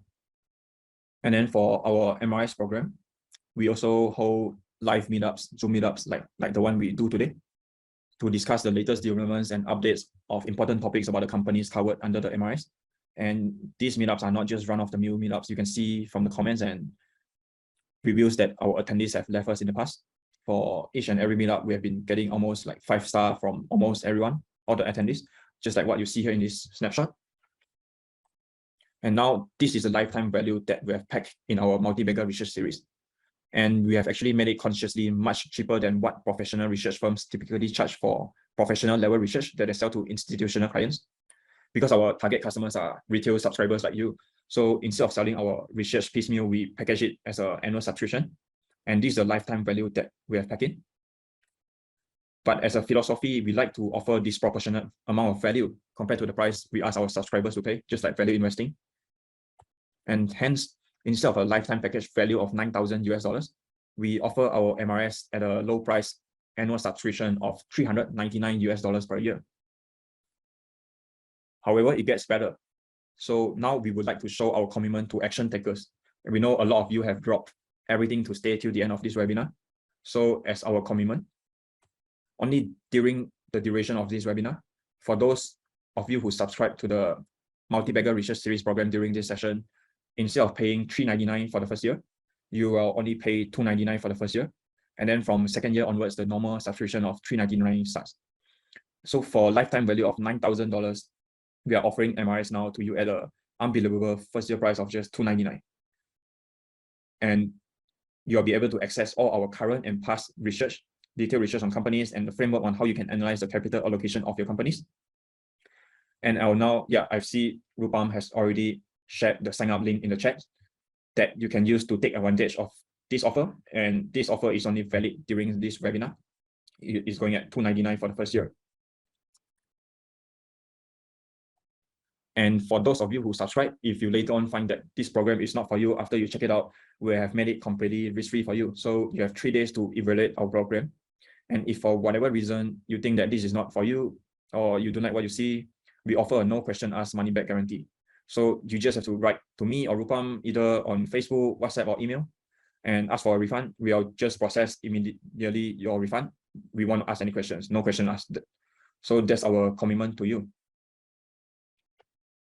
And just now we have shared some testimonials from people from Singapore. We have subscribers from all over the world. So here we are just showing you some other testimonials from international subscribers outside of Singapore and Malaysia that you can have a read. Both Clinton and Derek. I see Derek here. I think Clinton was there just now, but she has left. They are both from North America and also have been our longtime subscribers for all our programs. And that brings us to the main part of our session. And so feel free to let your questions come in, and we'll answer each and every of them. Anything related to the topics we have covered earlier, or anything related to the offer, feel free to let us know. So okay, Fanlian, we have some questions. So while people, I have already shared the link in the chat box. I've shared the link again. So this offer is valid only for the duration of this seminar. So I'll just address some of the questions. So PHPO says, is this a Zoom meetup subscription? No, the Zoom meetup is just a small part of this subscription. This subscription includes everything, all the research so it's hosted on the Teachable platform. And as this slide shows, it includes over 200 videos for every individual company. We have some 40, 50 videos covering every aspect. Plus, we also have the PDFs. So if you are more interested in reading as compared to research, so you benefit from that. And the meetup is something that we do once a quarter, once the earnings are out, because we provide ongoing coverage for the earnings also, plus the important updates. Grace, is it monthly meeting for members? No, the meetup is a quarterly meetup, but the research we keep updating as and when we publish. So right now, Fan Liang, what is the total number of companies that we have? Right now it's about 15 or 16. Yeah, so we have dropped a few companies before. We have dropped 2. Yeah. And today we haven't talked about all the companies. Like we have covered Intuit, we have covered I think some other businesses Wise that we haven't covered. And so over time we keep adding new companies. And once we add a company, we continue to cover that company till a time where we decide to drop it because of some fundamental reason. Like in the past, we have covered China Maple Leaf, but clearly the China education risk, that is not something that we are comfortable with. So we finally dropped it. Nikita and Sebastian, your question is about existing subscribers. I know both of you are existing subscribers. Here, I would encourage you to think about time value of money. So don't go just by this. This offer is only for the new subscribers, but you have the advantage of, being a subscriber much earlier. So you have the time advantage on that research. So that is what the existing subscribers enjoy. Then may I know how does the PDF research look like? So for each of these companies, along with the videos, there are some people who like to consume videos. There are some people who like to read. So we provide both. So typically the research will be broken into multiple modules, like some 8 modules, where we cover the overview, the moats, how the business makes money, the competitive environment, the risk, the management, and we go in great depth for each of these sections, and of course capital allocation, as you have seen, apart from the valuation. So I can very confidently say that the kind of depth that we go into, I don't think there are any competing products targeted to retail investors that go into such depth. If there is, you can show me, but I'm very confident that you won't find any. So effectively, what we have done is we have packed a high quality professional level product for retail subscribers. And the reason why we are able to do it is because we are investors first. So we would research these businesses anyway. So we want our subscribers also to benefit. And these PDFs, some of them run into 150 or 125 pages, but broken down into modules. Because we take a lot of time to research these businesses, and we also encourage people to take time to go through the research along with the updates. Okay, Sebastian, thank you very much. He's saying, I recommend those researches to everybody. Not sure. Let it be a bonus for your good work. Thank you, Sebastian. Really appreciate. Sebastian is a valued member. Is there a member forum? Grace, yes.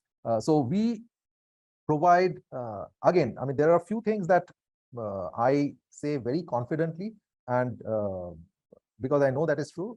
One of them is the support. So we have a private subscriber forum, which is in a Facebook group, where we provide extensive and detailed support. We don't just provide canned response. We don't have a customer service person providing canned responses. Any question that people have, either Fan Liang or myself, we go into absolute depth. Maybe Fan Liang, while I'm addressing, if you can just pull out, just as an example, one of the Facebook threads where someone asked a question and the kind of depth we went into in answering that, pull out. So yes, we have a member forum for that. So yeah, any questions anyone has, feel free to unmute yourself or put in the chat. We will be more than happy to address your questions. And as mentioned earlier, this is not a recommendation service. We do fact-based research, and we are very passionate about digging out the truth. So this is not just a superficial, 2-week research. There are companies that we have been researching for years. And we also maintain our objectivity. Just like I mentioned for Wix. I mean, if for some reason we identify some red flags, we talk about it. So along with the good, we also present the bad and the ugly, because we believe in the long run, that is what really gives us conviction. So that is what we do. And if you have any questions about what Fan Liang has presented, any of the companies, feel free to put it. I'm trying to go through the previous questions. I see there's a question about quarterly P that is already addressed.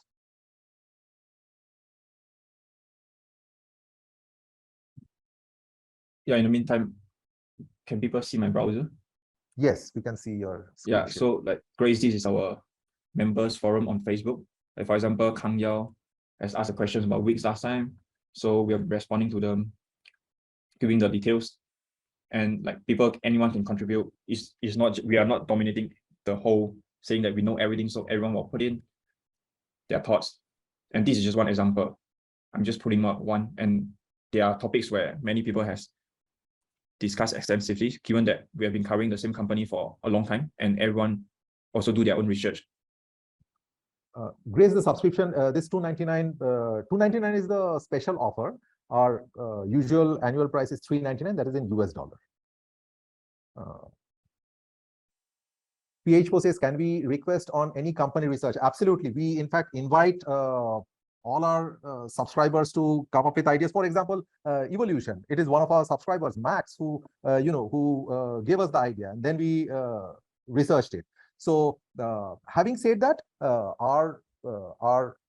we have a very clear-cut checklist, the kind of businesses that we like, and that starts with, is the business within our circle of competence. So if you ask us to research a pharmaceutical company or a chemicals or a cement business or a mining business, it's outside our circle of competence. I mean, we like high quality businesses generating high return on capital employed. Yeah, these are the criteria which Fan Liang has put up, and there are several more. So if you have a business which you would like us to look at, definitely we will definitely do an initial look to check. The only thing is, like right now, we have a long list of companies which meet some, but it does not meet all. And especially when we focus on capital allocation, the criteria becomes even more stringent. But having said that, yeah, absolutely, we invite everybody.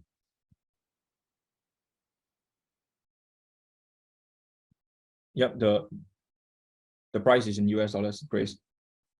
Yeah, Grace, just to give you an idea, the quality of research that we publish, I know there are research houses which publish institutional research, and for each company's report, they charge a couple of $1,000.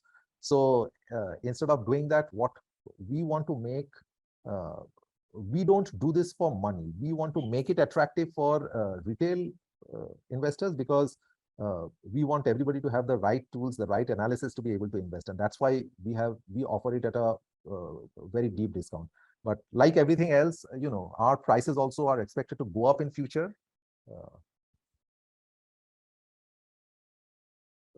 PHPO asks, will you point out any red flag on the company? Absolutely. In fact, just like what we did for Wix. So if we find red flags, we will be the first ones to point out. Absolutely. And we apply several forensic accounting techniques. So we first of all, we read extensively. There are many information which are hidden in the fine print, which is not visible to an average investor. So we have the knack of pulling out such information. I'll give you an example. Sometime back, again, one of our subscribers, he talked about a company called UiPath. Again, great growth metrics. Some of you might have even looked at it. However, we realized that there's a major red flag. The CEO, he hired his own brother as a security consultant and gave him $2 million worth of shares. I mean, that's a huge red flag. So where was it hidden? I think page number 564 of their IPO prospectus. But, just because we read it, we... Yeah, Sebastian, to answer your question, absolutely. Our existing subscribers are grandfathered.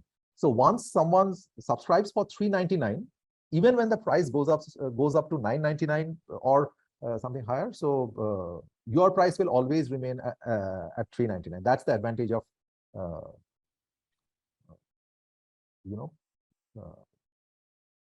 taking advantage of the current discounted prices. The time value. Yeah, exactly. I mean, time value. And also just to add on to the response to PH's question on whether we point out any red flag just now.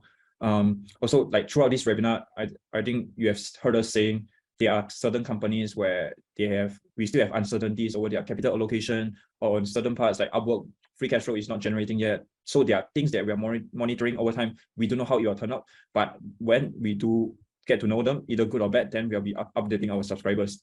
So it's a continuous long-term research, given that we are intending to buy and hold companies for the long term. We are long-term investors. That's how long horizon we are looking at that the knowledge compounds over time. Okay, Fan Liang, my feed is a bit delayed, but I can see some of the subscriptions which have come in. Vaibhav Shukla, I can see yours has come in. Thank you very much for putting the trust on us. Teo Yan Ting, thank you very much for subscribing. Welcome to our MRS community. You will definitely find a lot of value in these research, especially when you look at the framework that we adopt to Grace. Absolutely. I mean, we are very we are kind of very approachable. So for all our subscribers, while we are unable to provide one-on-one investment advice because we are structured as a research and education business, but subscribers often write to us, they often WhatsApp us. We prefer to provide the responses or the clarifications in the group so that it benefits everybody. That is a scalable way. But yeah, I mean, I think most of our subscribers have on numbers, or even they message us directly on Facebook, because once they're on the Facebook group, the private group, anyone can reach us.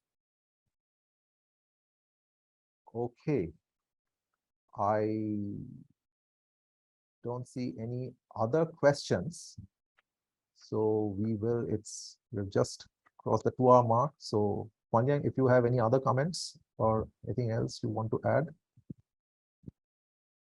Yeah, nothing so far. Just like if you have missed out any previous questions, I think there were a lot of text. I wasn't concentrating at the chats. Like if anyone has any questions that is not answered, you can maybe repeat your questions or anything. Yeah. Okay, Vaibhav has this is a suggestion. So just like we have a very elaborate options program, and for that, for the highest tier, which we call the diamond tier, we have a WhatsApp group. So Vaibhav has suggested it could be a good idea to have a similar WhatsApp group for MRS2. Yeah, we can definitely consider that. I think that can be a good idea. All righty. If there are no other questions, I'm still scrolling through to see if we missed anything. Sebastian says, Rupam being direct as Charlie. Good job finding out the Wix sins. Keep it up. Yeah, we always look for as Charlie says, always invert. So we try to ensure that we don't get too emotionally attached with a business. I'll give you another example. Recently, we covered a business. It's actually a great company called Wise. Many of you might be using it to make international fund transfers. We also really like it. However, there are still a few issues. We feel that the founders, the current CEO, we see a bit of immaturity and inexperience in his part in running up publicly listed company. He missed some tax return deadlines and stuff like that, so we were not very comfortable. So we decided that while it's a great business, we would like to wait and watch for a couple of years to see how they're executing, and only then we will make a purchase decision. Is there a diamond option student in is the diamond option student in this MRS? PHPO, there are many of our current subscribers who are subscribers to the diamond program. In fact, I can see many of them here, like Vaibhav, Sebastian, then Zivko, quite a few of our diamond program students are also here. So we call that the total access package, where they have access to everything that we offer. So yeah, there's quite a bit of overlap. But today's session was focused mostly on the multi-bagger research series. But if you have questions on the option series, I mean, do write to us. We will be happy to separately talk to you about. Ken, this deal of $299 is only available during the time of the webinar. So once the webinar is over, then we go back to the normal price of $399 per year. The Diamond folks, no, the Diamond folks don't have automatic access to MRS. So MRS is a separate product altogether, but a large number of our Diamond subscribers also are total access members. So they have access to everything. MRS, the investing fundamentals. So investing fundamentals and option series, they are lifetime subscriptions. This is just one price and it's a lifetime membership. Whereas multi-bagger research series, it is an annual subscription. So every year it's $399. Yep. And Rupam, my feed is coming in too, so I see Alex has also subscribed for the MRS. Alex, welcome to the MRS community. My feed is low. I can't see but welcome. You have made a great decision. Yep, Alex, and then I think Alex is here, and then Grace Poon. Welcome, Grace Poon. Grace, congratulations. I think you have made a great decision, and we take our jobs very, very seriously. As you can see, we also, take our responsibility very seriously. So that keeps us on our toes, and we are always reading, always looking for those special insights, those red flags, those hidden value that many of these companies have. So I think you will be very happy with what we offer. Okay, so any other questions? Derek is saying, I agree with Vaibhav, MRS WhatsApp group would be awesome. Panliang, let's take these feedback. Yeah, definitely, we'll discuss it. Yeah. I don't see any downside in having that. So Kent, I hope you take advantage of this deal. As you can see, this is yeah, I've previously set a link to expire at, I think in Singapore time, assuming you're from Singapore, I think this is 11:30. So we'll just leave it until 11:30, like 15 minutes from now. I mean, unless we still have questions and the webinar goes longer. KM, absolutely. So MRS, we extensively research competitors. In fact, if you note the slide that Panliang, can you put up the slide on Wix or on Upwork where we talked about the competitors? So any one of them.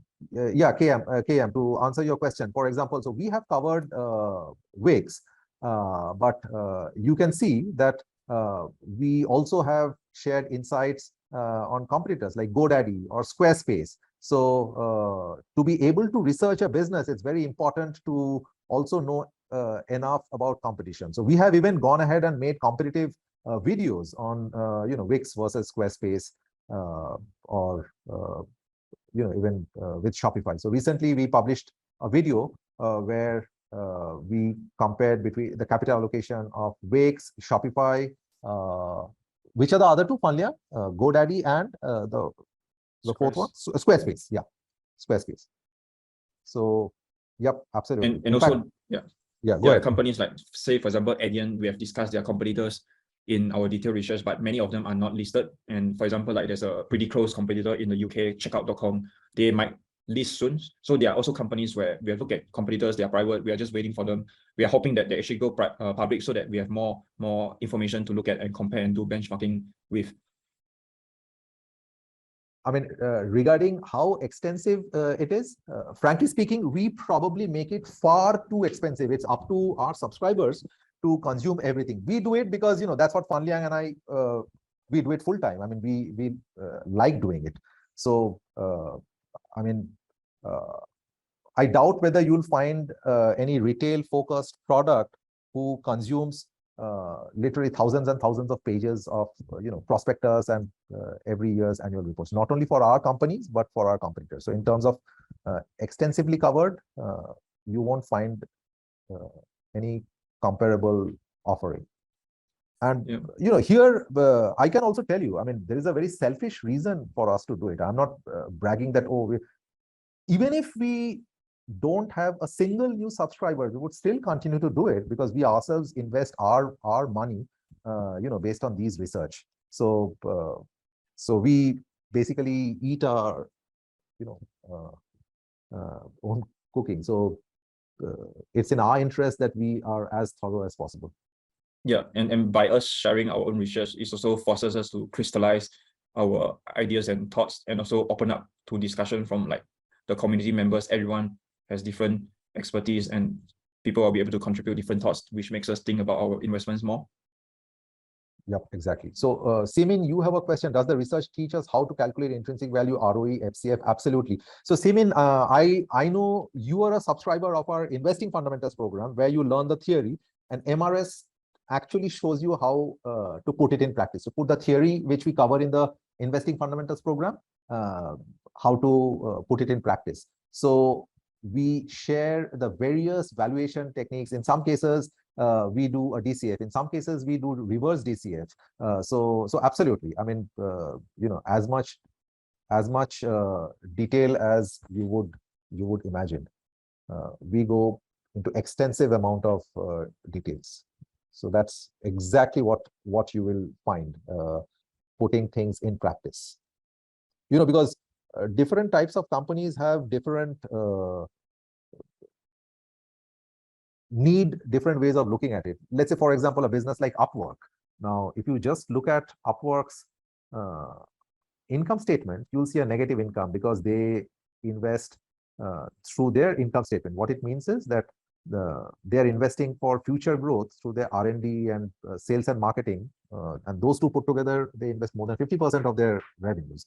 So we can't just look at Upwork's published earnings figure to value. So we have to do different kind of analysis, maybe capitalize part of their investments. Whereas for a bank like Bank OZK, it requires a very different kind of analysis. For a highly cash flow generative business like, let's say, Alphabet or Adobe, we, rather than trying to predict the future, we do a reverse DCF and basically see what kind of growth the current market price is pricing. So these various techniques you'll get to learn through the MRS. In fact, Simin, for someone like you who has gone through the Investing Fundamentals program, I would highly encourage you to opt for the MRS. Yep, and I see a few more subscription coming in. So Tyler Tor, I think Tyler Tor Shengtian, yeah. Welcome to our MRS community. And Kensley, welcome. Simin, absolutely. She is asking, do subscribers get a notification when there is a new video or doc uploaded onto research? Oh, absolutely. We notify through the Facebook group, we send emails. So absolutely. And in future, if we have a WhatsApp group, obviously we'll also notify through that. So yeah, absolutely.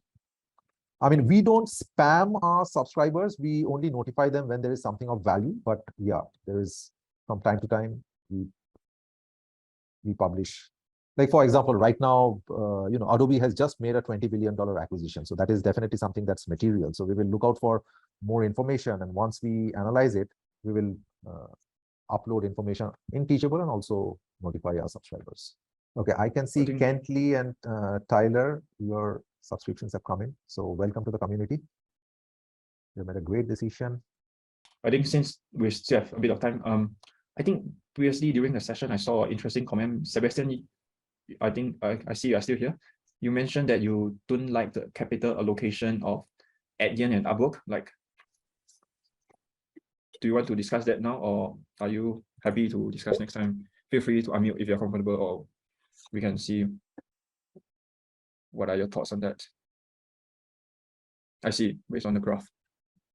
Yeah, actually, even I was curious. Adyen, maintains a return on capital employed of over 30%. So I will be happy for Adyen to retain every dollar of earning because they are generating a very high return on capital on that dollar. Unlike some companies which retain free cash flow, but they don't have a high return on capital to show for that retained dollar. Yeah, and Upwork, although the ROC is still low now because the reinvestment, but I think between Wix and Upwork, like Upwork's mood is much more clearer with less competition. Like Upwork is clearly the leader, and the operating leverage is there. Absolutely. In fact, this is a comment about Upwork and Fiverr. I know a couple of years back, I mean, Fiverr's share price was going through the roof, and many retail investors, they jumped into Fiverr because the share price was going up, they got excited, and that is actually a very wrong way to invest. I mean, not that it's a bad company, but I think a bit more detailed analysis would have clearly pointed out the difference between Upwork and Fiverr. Okay, so if there are no other questions, Fan Liang, should we wrap it up? Thank you very much, guys. At MoneyWiseSmart, we do deep dive research into wonderful companies to own for the long term. We have provided some of this research for free in our free research series. So definitely check them out at the link provided if you want to invest in good companies. I promise you will really benefit a lot from this research. If you have enjoyed this video, do hit the like button now, and don't forget to subscribe and hit the notification bell so that you'll be notified of our future videos. Do also join our Facebook group where we discuss interesting investment concepts and businesses. Thank you for watching, and see you in our next video.